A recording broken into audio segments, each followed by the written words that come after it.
Yo, guys, Deadpool.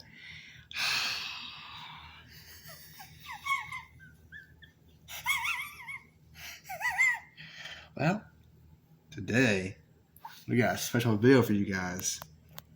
It's very different than the usual video, but I'm doing some college from Land Catholic on Biblical Studies and Theology and Theological Seminary. So today I'm starting week 6 of an 8-week period, course 5, titled Israel's Life and Ancient Israel's Life and Literature, Old Testament 2, or you could say 2.0. We're going through the books of Joshua through Ezra. So here we go. Today I'm on discussion paper, discussion, wisdom, literature. It's a reply post. I got to reply to our students' things. So here it is. So if you're currently, you probably get a dang thing, but it's a computer. Here we go. So due April 15th, 11:59 p.m. Guess 8 so far, 8 unread, 30 points possible. So you can't really beat that now, can you? I mean, you just can't really beat that. Yeah. So since estimated time is 6 hours, here we go. Got to watch 2 videos, guys. The wisdom notes occupy a unique section of the Old Testament canon. Much of the wisdom literature was written by David and Solomon, with some minor contributions from others like Moses, the sons of Korah, and Asaph. Read and watch the following to get an adequate background in the different types of wisdom literature in the Bible. 1 Kings chapters 3 to 11. I'll probably get into that, guys, after the videos. But just so you know what I'm going to be doing, y'all, come on, peace up and peace out. Yeah. Let's read Job chapters 1 to 6. Also Job chapters 38 to 42. Psalms chapter 1 to 5, 19 and 23, 69, 73, 100, 518, 121, and 150. Proverbs chapters 1 to 8, 17, 23, 31. Ecclesiastes chapters 1 to 3. And then Arnold and Beer and Captain Old Testament, chapters 19 and 23, which I have right there, y'all. That's the book right there, the white book. I got it sent in the mail from my college, so cool stuff. So we got 2 videos. King Solomon, Dr. Bob Spender, 16 minutes and 16 seconds. Temple by Solomon, Dr. Bob Spender, 8 minutes and 48 seconds. And here's the instructions, y'all. Instructions. Wisdom literature has often been explained as operating on the horizontal plane from person to person. This is different from the greater body of biblical literature that functions on the vertical plane with its covenant emphasis upon God's revelation to people and their responsibility. Yeah, come on, suckers, come on. Both Proverbs and Ecclesiastes are examples of biblical wisdom literature. They speak of the struggles of human life and offer insight into the questions with which humans struggle. You have been introduced to the wisdom books of the Old Testament through your reading of Arnold and Beer and Current Old Testament. A 400 to 500 word initial post. Respond to one of the following discussion questions from either Proverbs or Ecclesiastes. Proverbs. Number 1.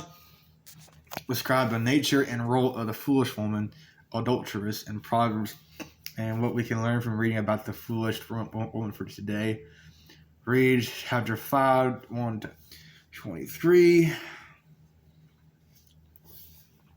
Chapter 7, 1 to 27. Chapter 22, verse 14. Chapter 23, verses 26 to 28. Number 2. Describe the nature of friendship according to Proverbs and how that might help us with friendships today. Read 16:28, 17:9, 17, 18:24, 19:4, 6, 22:11, 25:17, 27:6, 9-10, 14, 17, 25. Number 3. Describe the nature of the lazy person or sluggard according to Proverbs and what insights can be learned for us today to avoid being lazy. Read 6, 9-11, 10:26, 12:27, 13:4, 19:24, 24, 21, 25 to 26, 22:13, 24, 30 to 34, 26, 13 and 20, 13 and 16. And then we got this option from Ecclesiastes. Number 1, describe the role of the repeated phrases striving after wind 8 times and under the sun 30 times in the book of Ecclesiastes and how they enhance the author's argument. Number 2, explain Koheleth's perspective on the enjoyment of life in light of the need to serve the Lord with one's life in a meaningful way. Examine 2:24, 3, 12 to 13, 22, 5, 18 to 19, 8:15, 9, 7 to 9. Number 3, explain Koheleth's view of death in light of the biblical perspective of life after death with the Lord. Examine 3:18 to 19, 4, 1 to 3, 9, 1 to 6, 10 to 12. Did y'all get that? I know I personally did, so let's keep continuing. Read the scriptures, listen for each question, and create an answer to the question as clear as you can, and include some of the scriptures that you have studied in your answer. Post your original and complete answer for others to enjoy, learn from, and comment on. Be sure to include the original question that you answered along with your answer. Then seek out 2 report posts of students in the class from areas that you did not answer, and post your reactions to what those students have said. Share what insight you have gained and any questions that you may have after reading the answer. Response posts should be 100 to 200 words each. Your posts must use current MLA citations that demonstrate engagement with the required resources. Your initial post is due by Wednesday at 11:59 p.m. Eastern Time. Responses to your classmates are due by Saturday at 11:59 p.m. Eastern Time. Then you can reply, which we're going to do, have it ready for later. But I also got a document ready for me to copy and paste that into there. So the bite document, yeah, this is what we're going to be starting on, but not quite yet because I'm going to watch the 2 bills first. So let's just go and do that.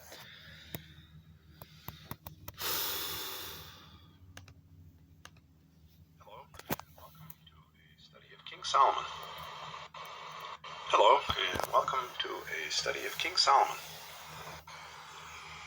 King Solomon's reign and rule is given to us in the beginning of 1 Kings. This book records both the monarchy under King Solomon and then its division, and takes us into the beginning of the divided monarchy, which is then chronicled in 2 Kings. Yeah. Under Solomon, though, we have the golden age of Israel. Israel reaches its peak, its strength, and it has been done. So we're in 1 Kings, y'all. Then, of course, you have the sad story of the division.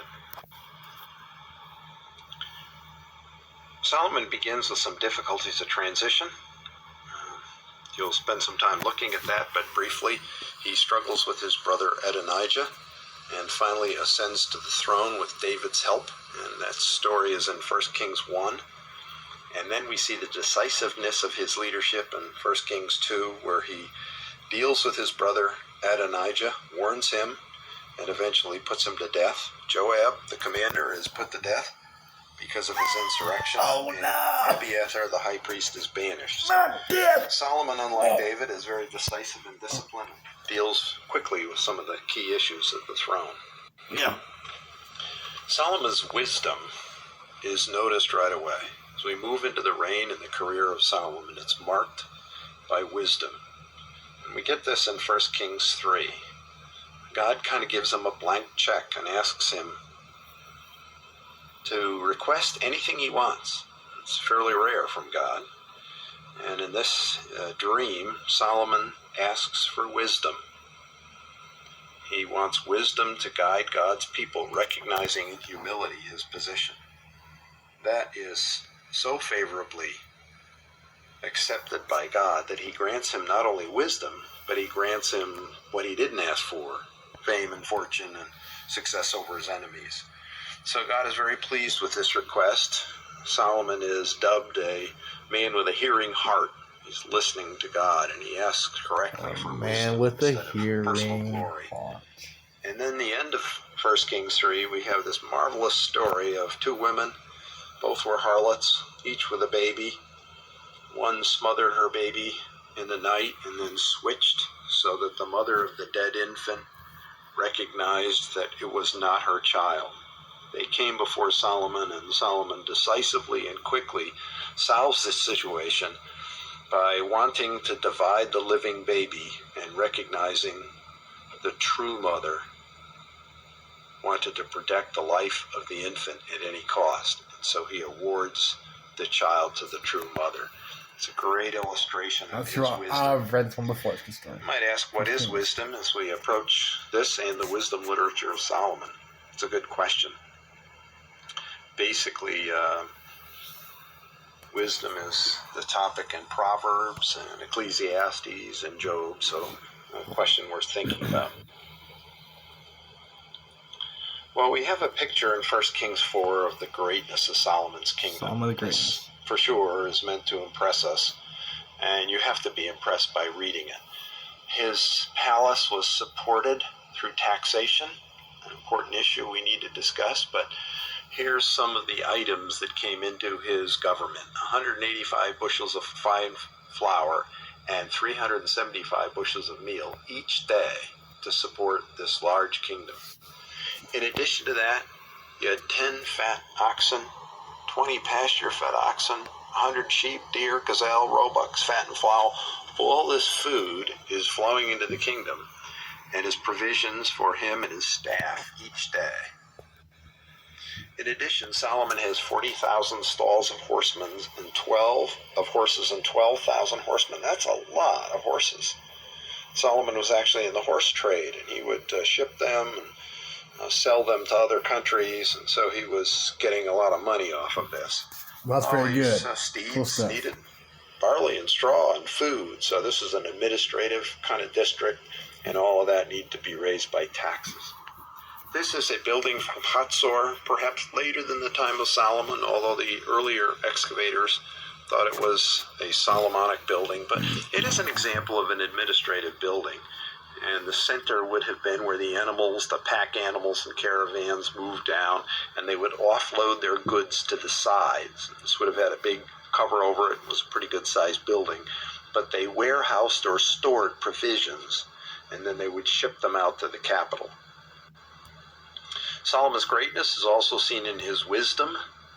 The Bible says here in 1 Kings 4 that he had 1,005 songs and 3,000 proverbs. It's about 600 proverbs or more in the book of Proverbs, and they're not all by Solomon. There's 3 songs, Song of Solomon, maybe a collection of songs.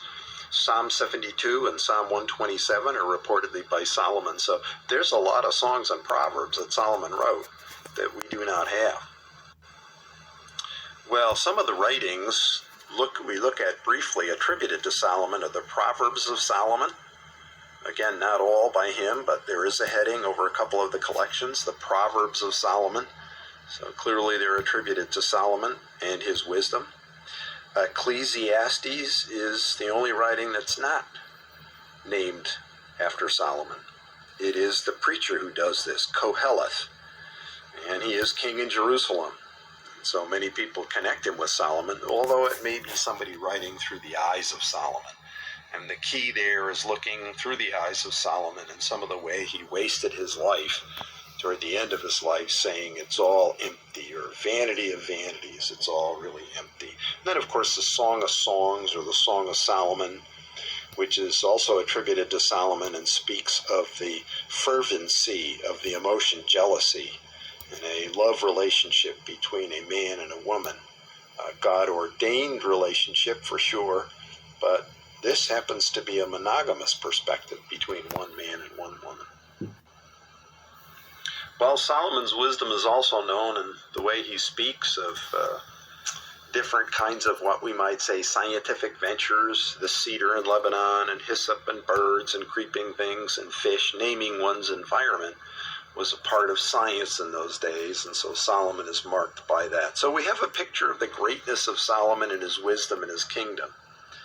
Well, who supplied all of this stuff? Again, it was taxation. Solomon divides Israel into 12 new districts. Judah, or Jerusalem, is excluded, and all the other districts raise the funds to supply the palace and the court. Basically, they spend 11 months a year warehousing their goods, and then they spend 1 month a year shipping it out to the palace. So it would rotate through these 12 districts, and their taxation officers would spend 11 months collecting and warehousing grain and animals from the people, and then each in turn would spend 1 month shipping it out to Solomon's palace. This is a lot of food, and it's kind of a pretty heavy taxation. Certainly a lot different than Saul's kingdom. Well, Solomon also has a lot of building ventures. He builds the temple, key building in his lifetime, his own palace, a couple of other buildings, the House of the Forest of Lebanon, and the Hall of Pillars, and the throne room. These actually might be additions to the palace, and then the house for Pharaoh's daughter. None of these buildings has actually been found or excavated, although they think they know where David's palace is now in Jerusalem. The Temple Mount, of course, is known, but we'll speak of that later. Solomon, we're told, builds other cities, kind of like palaces in other cities, and makes store cities throughout Israel. So not only does he have his capital in Jerusalem, he launches out and has cities around Jerusalem. This is where the horses and the chariots reside. And again, this is a pretty big kingdom. Hatzor is one of the key cities here. Here's the transition between the upper city and the lower city, much of which is unexcavated. But Hatzor was a key Solomonic city. They uncovered Hatzor and found the city gate. This is the city gate with its so-called 3 chambers. You can see in the sign there that there's chambers opposite each other. The gate was an extension of the wall to strengthen it at a weak point where there was a hole in the city wall.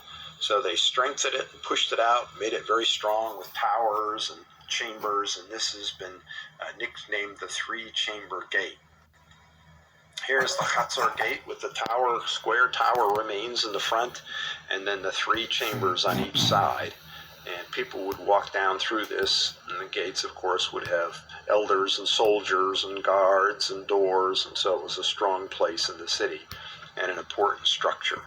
Well, another Solomonic city was excavated, the city of Megiddo, and this is the model based on the excavation, and you can see in the circle that this has an oblique gate. You come in and you enter and you turn and actually have to turn to enter into the city, a stronger structure. So if you were attacking the city, you would become very vulnerable to the arrows and the projectiles of people on the wall. But again, this gate, when it was excavated, had 3 chambers. So this is one of the sides of the gate. You can see the 3 chambers, one of which has not yet been excavated. It's still full of rubble. But again, you have this sort of 3-chambered gate idea at Megiddo. So a picture began to form in the mind of archaeologists. You had the 3-chamber gate at Megiddo, at Hatzor, and another one was found at Gezer. And these were then dubbed the Solomonic gates because they linked to the time of Solomon and may have been actually a building project of Solomon. Here's the Gezer gate. This is a later drain that goes down the middle, but you can see the entrance and the side chambers, and you're inside the city looking out toward the city wall. Here are the 3 chambers in the Gezer gate. Actually, the excavation team is in back, and Lancaster Bible College goes there on a regular basis, and we excavate, have uncovered that city wall, and a lot of this has now been uncovered, but quite an exciting project here. In this cleaning of the gate, you can see chambers 1, 2, and 3, and note in chamber 2, the bench that was around the gate. You can see the bench for the elders and the soldiers. This, of course, would have been a very tall structure, and you can see the city wall going out underneath the shade coverings as archaeologists excavate that. But it is interesting to see the pattern of these gates is similar, and great corroboration of Solomon and what he was doing during that time. Well, okay. Well, Solomon's greatest project, of course, the building of the temple in chapters 5, 6, 7, 8 of Kings. We're going to skip that now and look at that later. Solomon also had commercial ventures. 1 Kings 10 tells us that his ships went out and came back bringing gold and silver and various animals. They had an attraction to odd animals like apes and peacocks, and so they would trade them. This was a great money-making venture for Solomon. So he was trading, and he was also preparing, gathering goods, cypress and olive and gold and silver for the future temple. We have the visit of the Queen of Sheba, kind of interesting visit here, and this provides us an outside voice for the greatness of Solomon's kingdom. She comes and visits, and she's from Sheba, which is northwest Arabia. And this is an echo of God's promise in chapter 3. I'm going to give you silver and gold and riches and fame and wisdom.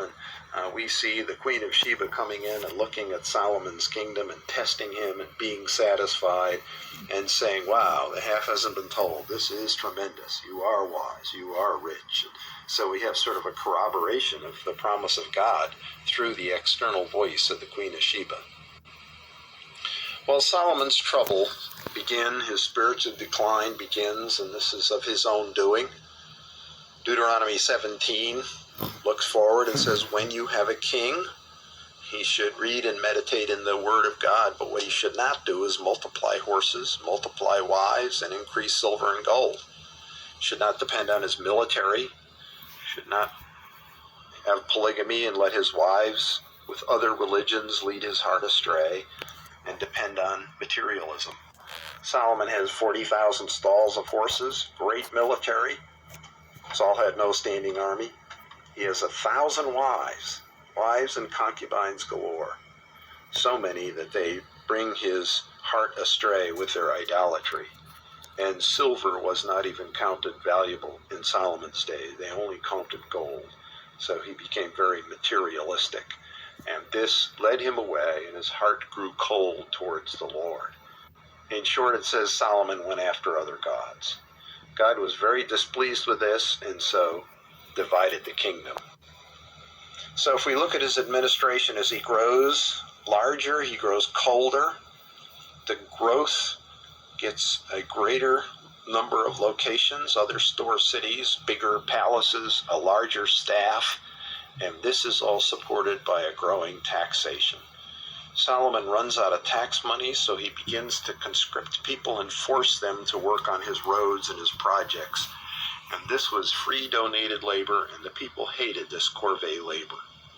So the taxes grew, and the taxes grew to such an extent that it was overburdening for the people. There's a little chart of our Tax Freedom Day. It kind of tracks the fact that in April, see around April or even May, we have tax freedom. And that, if you know what that is just basically how long it takes us to pay taxes. So all of our paycheck, January, February, March, April, goes to the government, and then we don't actually start earning money for ourselves until what's been dubbed Tax Freedom Day. Fortunately, this is taken out of each paycheck, otherwise you'd have to live for several months without any paycheck coming in. But they felt that. They felt taxation. And so due to his policies and his coldness in the Lord, we have the division of the kingdom. So Solomon's troubles then led to the potential dividing of the kingdom, which actually happens under his son Rehoboam. End.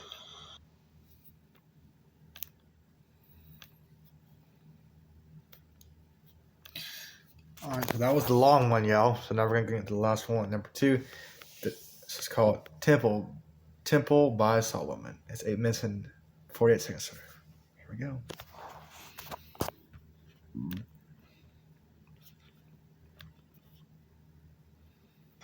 Hello, we want to look today at the Temple of Solomon. Solomon's temple was a major edifice in Israel.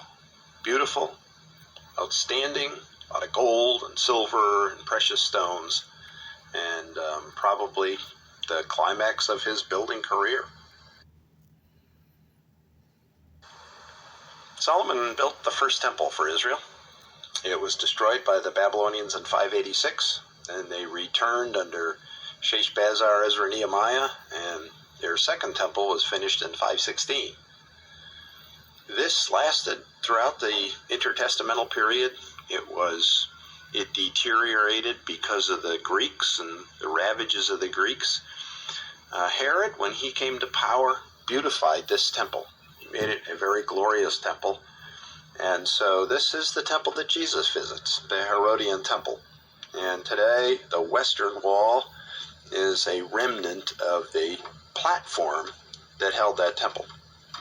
Scripture speaks of another temple in Ezekiel 40, perhaps a millennial temple. Nothing close to the measurements of Ezekiel 40 has yet been built, so it really doesn't give a blueprint for the second temple, but it may suggest another temple, a millennial temple. And then, of course, you have Revelation 21:22, which has a very interesting reference to the heavenly temple. You ought to look that up and read it. Well, Solomon began the temple in his 4th year. And when we looked at the date of the Exodus, we suggested that's one way to date the Exodus, because 1 Kings records that was 480 years after coming out from Egypt, which would place the date of the Exodus at 1445. But he builds the temple around 966. This is a model of the temple in Jerusalem, and has been moved to the Israeli Museum subsequent to this picture, but a great illustration of what it might have looked like. And you get a feel for the grandeur of the building, and how people would have come and gone, and the courts and the structure itself. Cool, man. Well, Solomon used all kinds of good things. We read in Scripture: cedar, cypress, olive wood, silver, gold, gems, bronze, iron, antimony, alabaster, just a large list in 1 Kings 5-7. And he constructs this on Mount Moriah. He brings cedar logs from Tyre. Hiram of Tyre sends logs down, and they labor in rotation, cutting them, going up for a few months, and then coming home. And he trades grain and oil for these logs. Today, there's not too many cedars left in Lebanon, because he wasn't the only person that wanted them.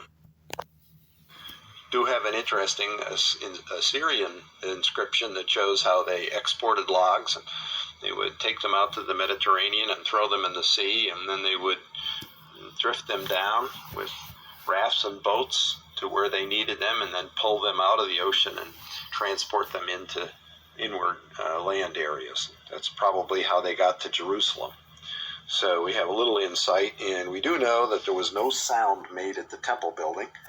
They put everything together ahead of time, or made it and then put it together a little like a puzzle. We also have some interesting statements about Solomon making 10 stands with 10 basins and 5 lampstands, so he increased what was in the tabernacle. We don't actually have any pictures of these things, but the ancient Near East has yielded some interesting things. Here's a cult stand from Cyprus. And what's interesting about this is it shows a basin area. It shows wheels with axles that are made out of bronze. And so Solomon could have made some kind of a stand, certainly not with this illustration, but there's something like that behind the stands with basins that he makes. It also says he uses pomegranates to decorate.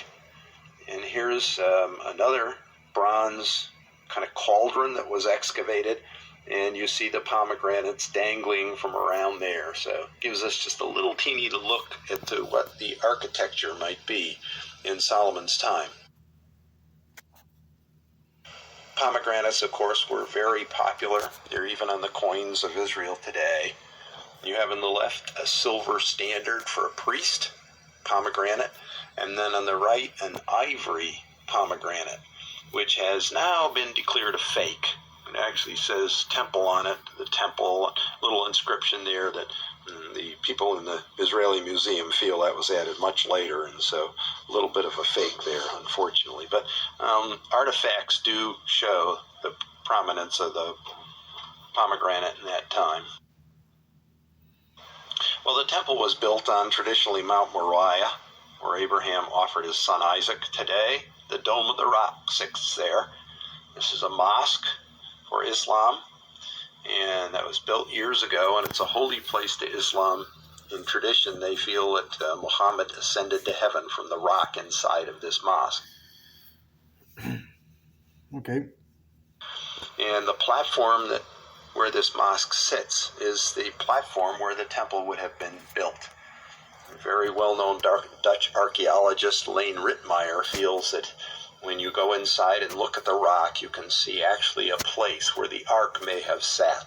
He has certainly done more work on the Temple Mount than anybody else, so maybe right about that.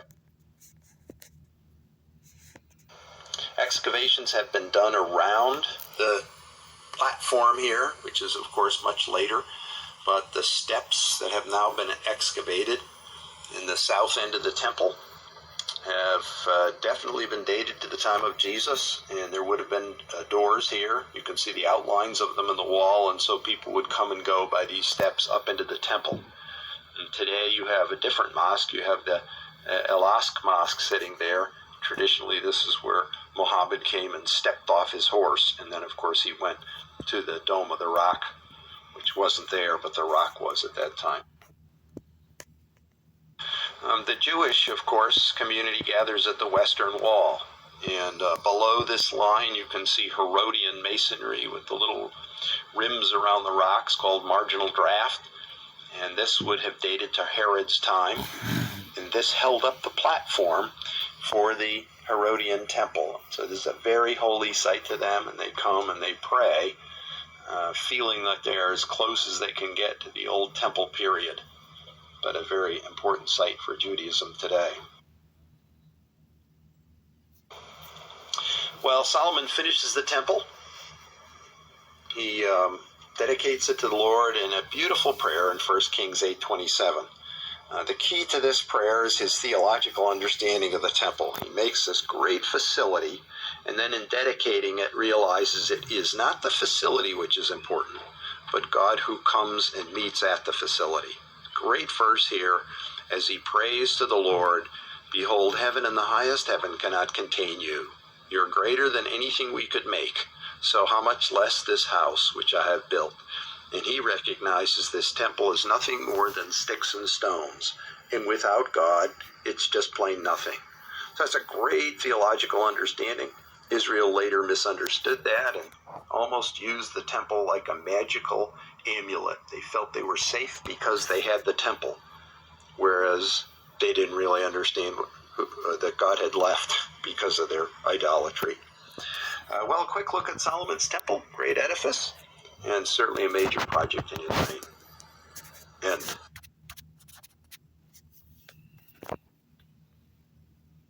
Huh.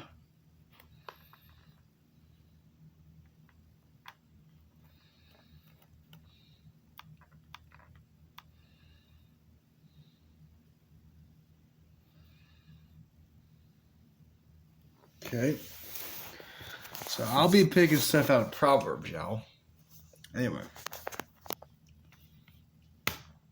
Okay. I'm gonna run a document right here. Oh, shucks.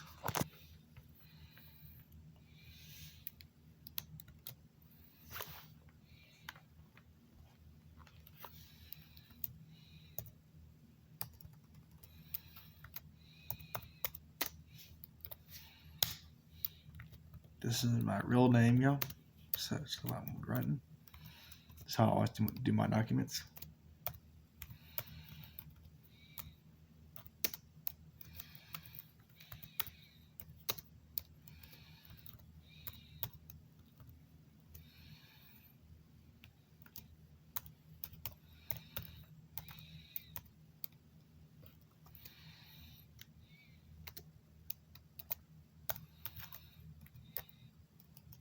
Wait a minute.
All right. So the first question is, and we'll just put number 1 right there. Describe the nature and role of the foolish woman, adulteress, and Proverbs, and what we can learn from reading about the foolish woman for today.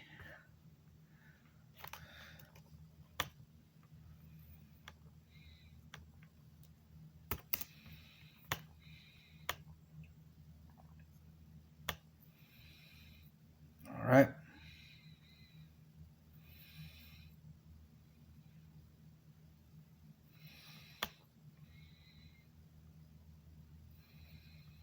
Well, let's just go to the Bible Gateway, y'all. Okay, that's what I use.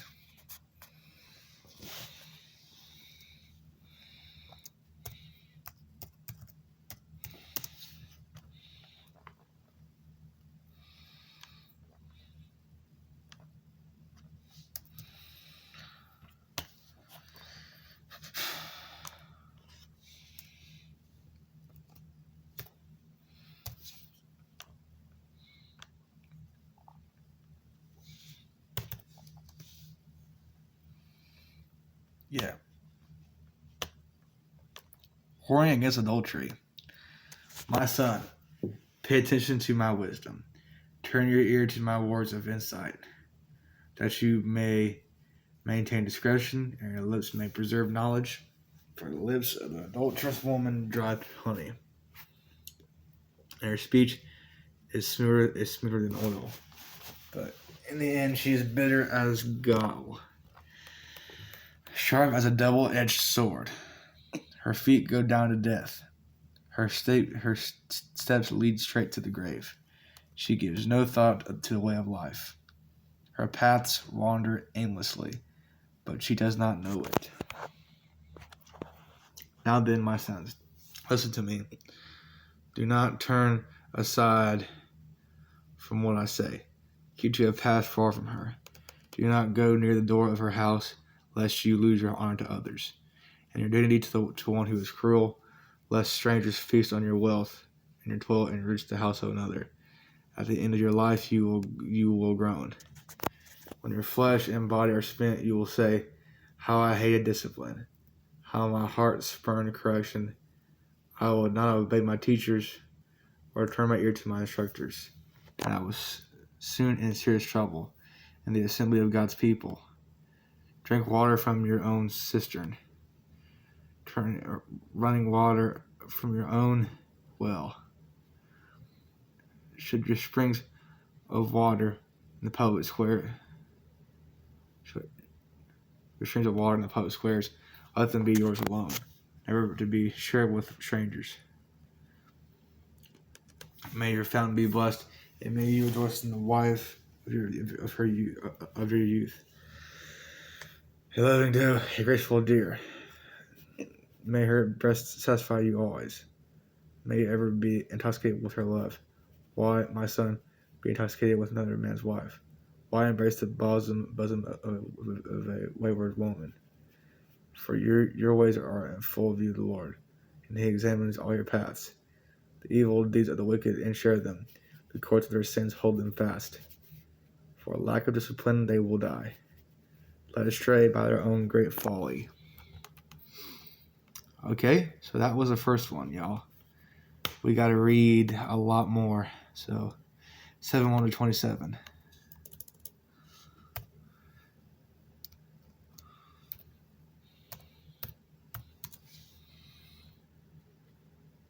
Wait a minute. Never mind.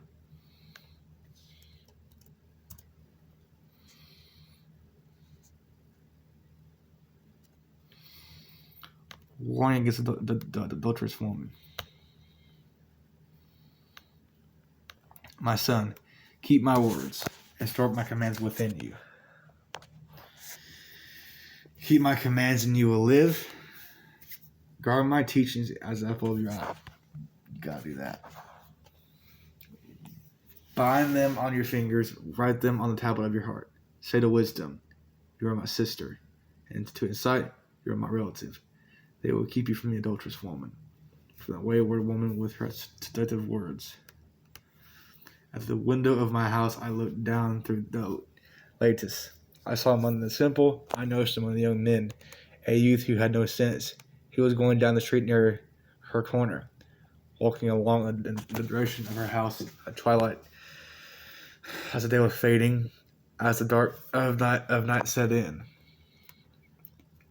and came out a woman to meet him, just like a prostitute and with crafty intent.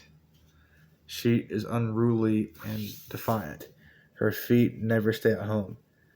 Now in the street, now in the square, at every corner she lurks. She took hold of him and kissed him, and with a brazen face she said, "Today I have fulfilled my vows, and I have food from my fellowship offering at home. So I came down to meet you. I have looked for you, and I found you. I have covered my bed with colored linens from Egypt. I have perfumed my bed with myrrh, aloes, and cinnamon. Come, let us drink deeply of love till morning. Let's enjoy ourselves with love. My husband is not at home. He has gone on a long journey. He took his purse filled with money, and he will not be home till full moon." With persuasive words she led him astray. She seduced him with her smooth talk. All at once he followed her, like an ox going to the slaughter, like a deer stepping into a noose, till an arrow pierces his liver, like a bird darting into a snare, little knowing it will cost him his life. Now then, my sons, listen to me. Pay attention to what I say. Do not let your heart turn to her ways or stray into her paths. Many are the victims she has brought down. Her slain are a mighty throng. Her house is a highway to the grave, leading down to the chambers of death. All right. Okay, 2014. Right? Yeah.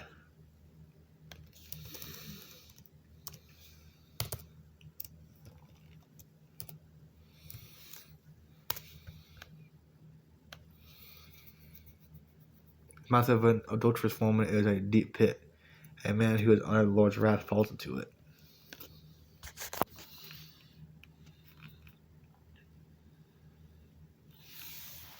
Oh.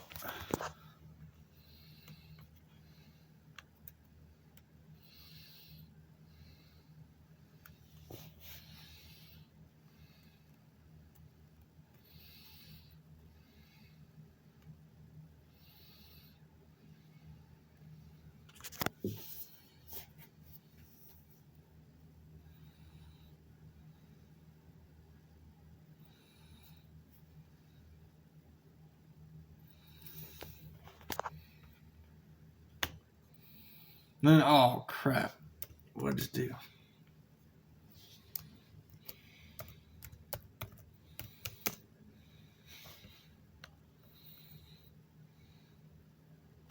Three.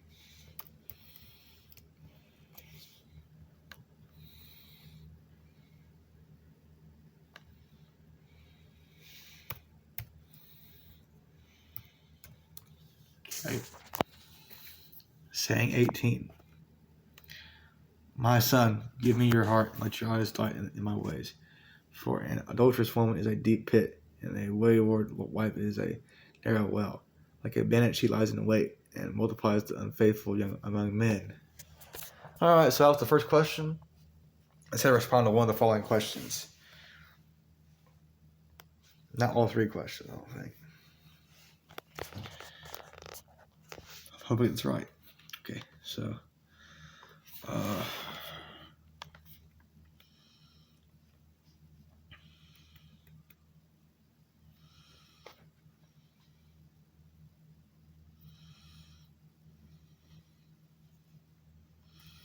okay. So it says in a 400 to 500 word initial post, respond to one of the following discussion questions from either Proverbs or Ecclesiastes. So let's do this. Let's talk about describe the nature and rule of the foolish woman adulteress in Proverbs.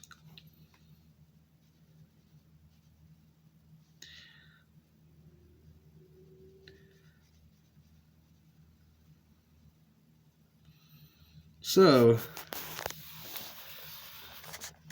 we're going to be using the passage. So 5. I think it was 1 to but it was 125. It was 1 in 23. It's the first one, so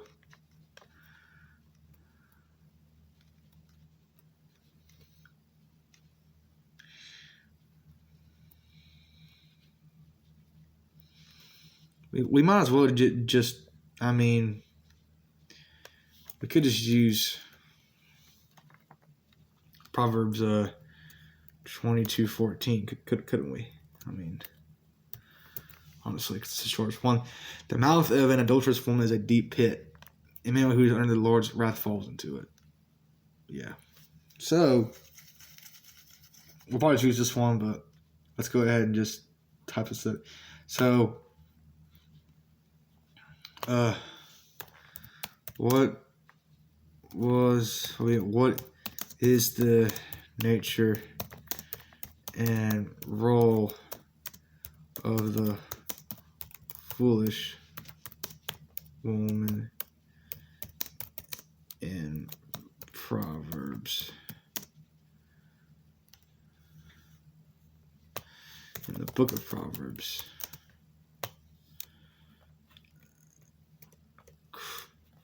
Oh,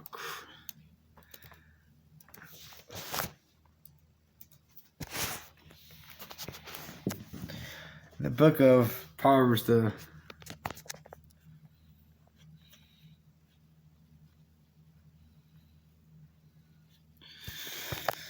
foolish woman, often personified as Lady Folly, or the strange, wayward woman, serves as a crucial antithesis to Lady Wisdom. Her nature is characterized by noisy superficiality, moral deficiency, and self-centeredness. While her role is to tempt individuals away from the path of life, ultimately leading to destruction. The nature of the foolish woman. Proverbs depicts the foolish woman through several key traits: loud and clamorous. She is described as boisterous, rowdy, and demanding attention, often using loud talk to substitute for depth or truth. Simple and ignorant. Folly is described as simple, native, or gullible, empty-headed, and lacking discernment. Often ignorant of spiritual realities. So that has been crafty. She is wily of heart, utilizing charm, flattery, and sexual seduction to entice men, enticing them with stolen water, illicit pleasure. Self-centered and proud. Like the wise woman who fears the Lord, the foolish woman is self-absorbed and refuses correction, preferring her own way even when it leads to ruin. Attractive. Proverbs 14:1 states that while a wise woman builds her house, the foolish woman tears it down with her own hands, often through laziness, selfishness, or contention. Okay? Well, role of the foolish woman in Proverbs. The foolish woman functions as a literary device to represent the way of folly. Folly, providing a warning to the reader. Counterfeit to wisdom. She mimics Lady Wisdom's strategy, also sitting in high places and calling out to passers-by. But she offers only shallow, distracted rewards. The seducer is the native. She lures those who are simple or lack judgment, those who have not yet committed to a path, enticing them with promises of pleasure that are actually traps. Agent of spiritual and physical death. The ultimate goal of her path is destruction, as Proverbs 9:18 notes, but he does not know that the dead are there. Her guests are in the depths of Sheol. She lures men away from life-giving wisdom to death. A symbol of moral decay. Beyond just promoting adultery, she represents the rejection of God's wisdom in favor of immediate carnal gratification. Okay, so I probably won't be using any of this stuff, but we're going to answer this question. Okay, so if I set this thing up on something so I can actually type without having any issue, y'all. Okay? Yeah, so, okay.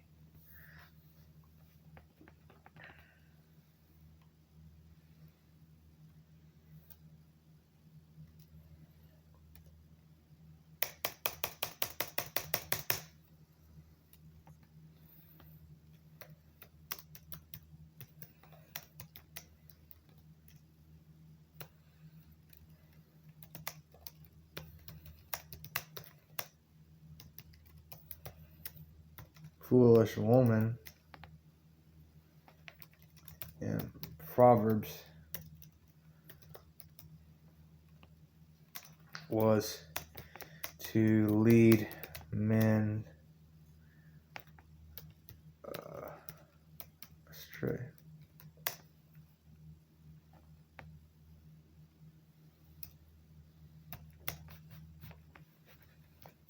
She wanted to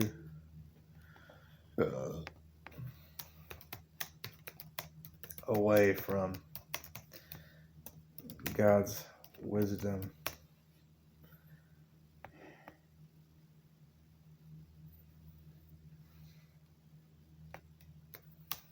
by seducing them and enticing them.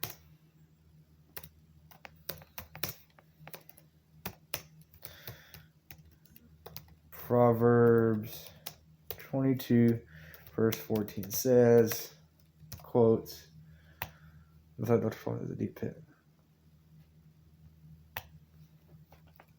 The mouth, oh shucks, mouth of an adulterous, is that how you spell that? Yeah. Woman is a deep pit.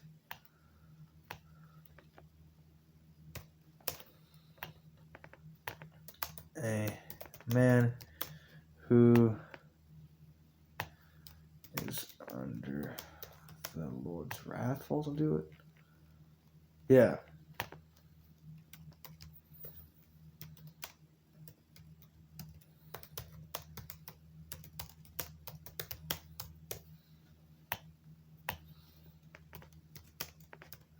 NIV.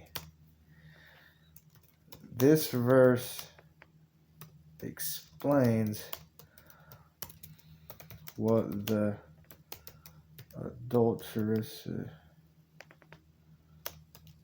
woman's intentions are. Basically saying that whatever a woman says is false, and she only relies on herself.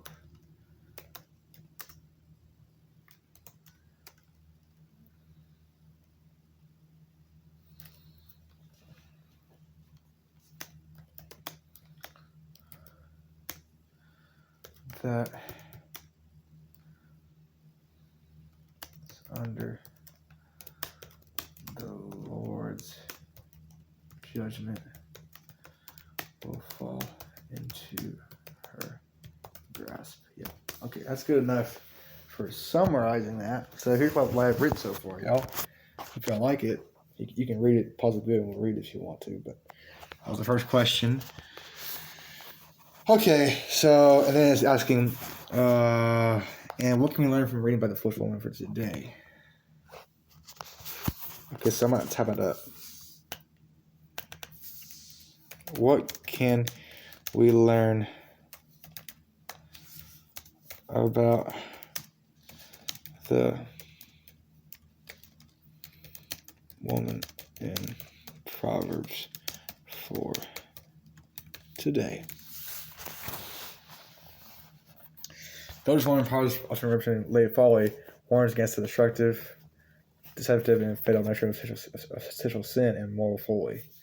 She uses alluring, flattering speech and promises pleasure while hiding that her path leads to ruin. The killings for they include power of words. Seduction begins with smooth, persuasive words and flatteries rather than just physical actions. Deception of small steps. Adultery is a progression. The immoral woman represents a gradual move away from God's wisdom through small compromise choices, e.g. in texting, social media, or friendships. high cost and lack of reality. Adultery costs a person their honor, reputation, family, and physical health. It promises satisfaction, but delivers pure destruction. Lack of remorse. Proverbs warns that, like the adulteress who wipes her mouth and says, "I've done no wrong," society often minimizes sexual immorality, treating it as harmless pleasure. Proactive protection. The solution is proactively guarding your heart and mind, staying away from temptation, and focusing on empty of one's own marriage. Proverbs serves as a reminder that avoiding this path requires following God's wisdom, which protects one's life. Okay, so for today. Okay, so let me just move my own words again, guys.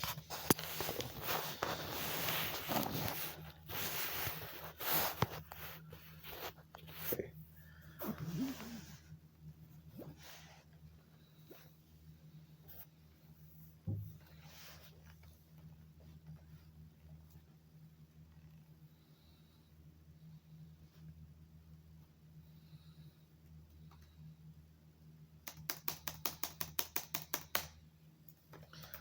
What we can learn from this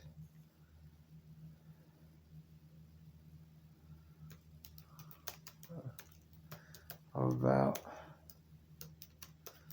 the foolish woman is that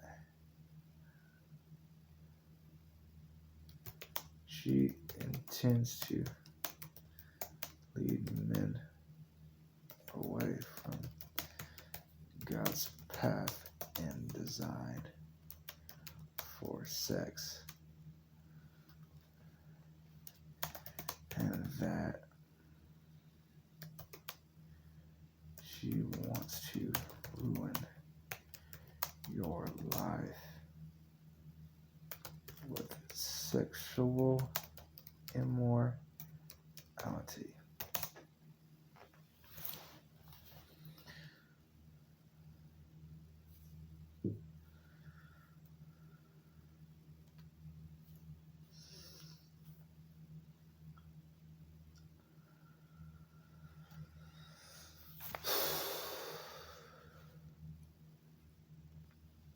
Immorality.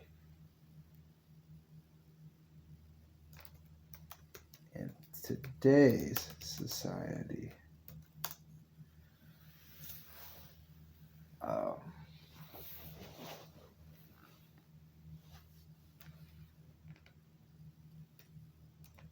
it's very important to learn about these things, as they can help you better understand what to do in your marriage lives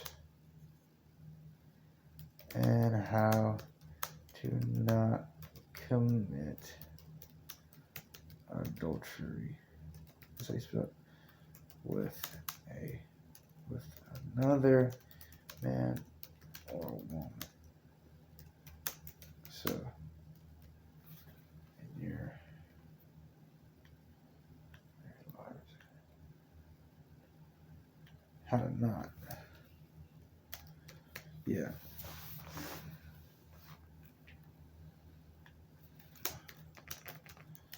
Book of Proverbs.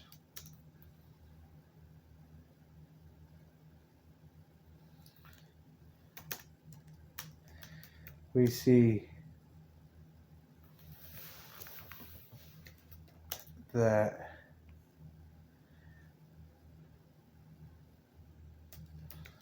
someone who is wise must follow God's wisdom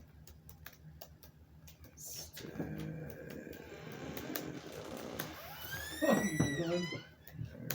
Huh? I'm recording a video. Oh, sorry. I'm gonna go. I'm laying down as I'm tired, so I'll look at that. Or you're gonna go ahead and submit it, right? I'm not done quite yet. Okay. Well, you can go ahead and submit it when you're ready. Then. Okay. All right, bud.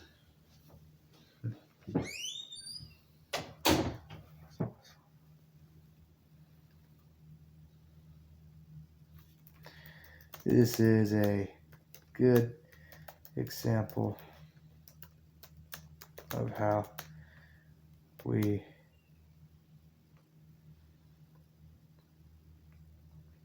can trust and how to get that it is immorally incorrect in the Lord's sight.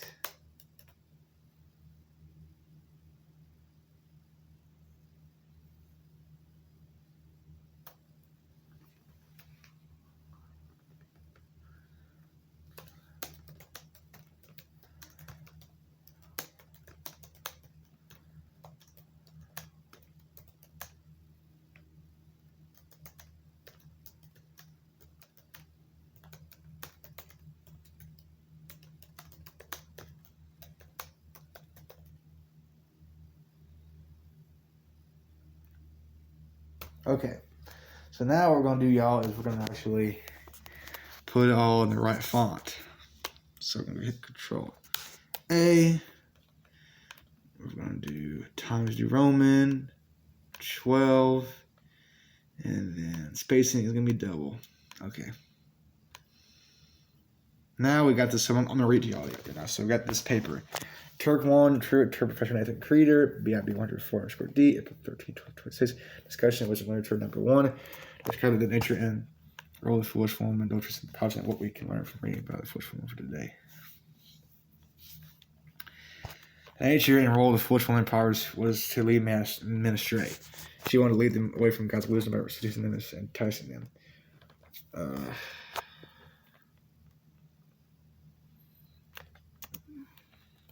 It's with sex, right?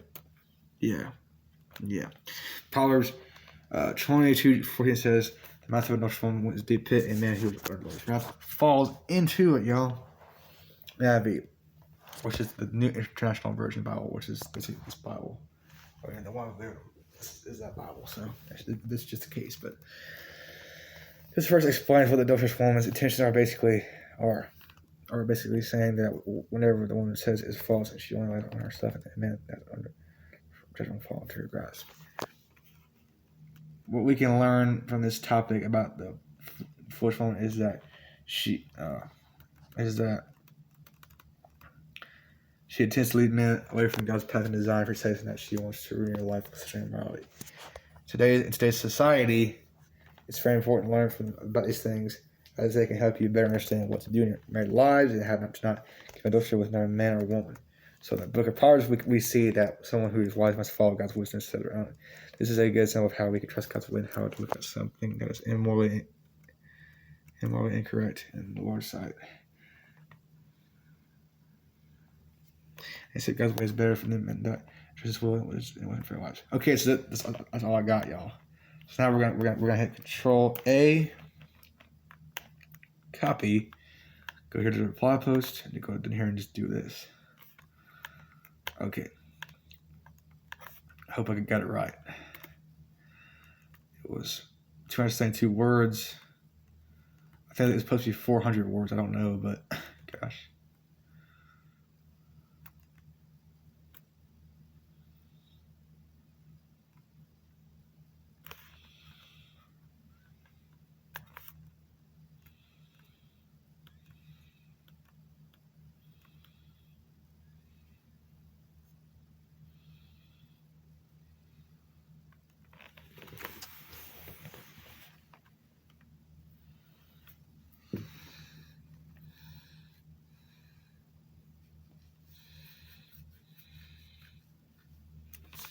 Mine was 272, unfortunately, but that's kind of the way it is.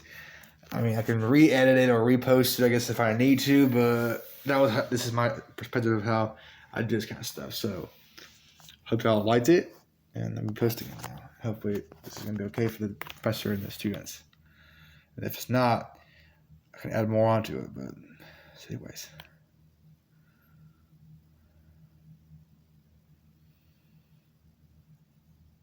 Here it is.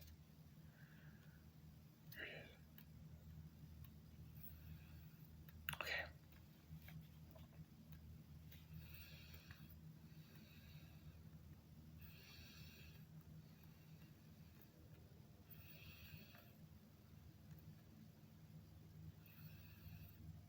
Yeah, so I think mine's probably pretty okay. Hope y'all enjoyed that though. This has been Deadpool's vlog part 3.